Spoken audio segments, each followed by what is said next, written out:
little bit about what you do. So I'm here as a trainer and a therapist. I was a manual therapist back in Los Angeles. Okay, so for those of us who don't know what a manual therapist is, could you please explain that a little bit more? So manual therapy encompasses anything that I would do to a person with my hands. So that can include massage, any type of trigger point type of work, stretching, so things of that nature. Gary, you've obviously had more clients than you can count in your 15 years of experience. What's the number one that comes to mind that you just had the best outcome with? Someone that comes to mind was this woman that I worked with. She had a L4, L5 spinal fusion, and her doctors kind of told her, "Oh, you shouldn't really be exercising. You really shouldn't be. You shouldn't be moving too much because it's going to disrupt that." And I took her through an assessment, took her through some motion, and doctors were suggesting that maybe we have surgery again, which I was not a fan of. And I talked to her about it and said, you still have motion there. I can still see it. I can still feel it. You can still feel it. And I don't think it's beyond hope. And I think that you should tell your doctor to reschedule your surgery to 8 months and see if we can, chip away at this and maybe avoid surgery.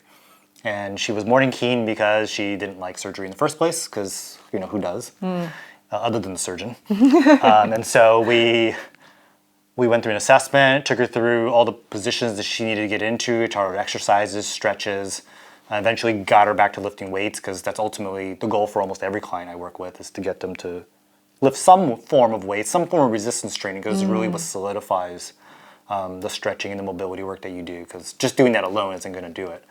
And so I put her back into this 8-month program. By the time we got to the end of it, she canceled her surgery. Back was much better. She still had, her back will never be as good as it was before, but the goal of anyone that I work with is obviously to take them to where they're currently at and make that the best possible version of who they are. And that's what we did. So just so we can get a bit of an understanding of where she was at when she came to you and then where she finished up. So when she came to you, no mobility, couldn't lift weights. Yes, so she had trouble picking things up off the floor, tying her shoes, just like general things that you take for granted every day. Yeah. She had to stop exercising. She had trouble walking. Her job required her to be on her feet for about 8 to 10 hours, so she had trouble doing that.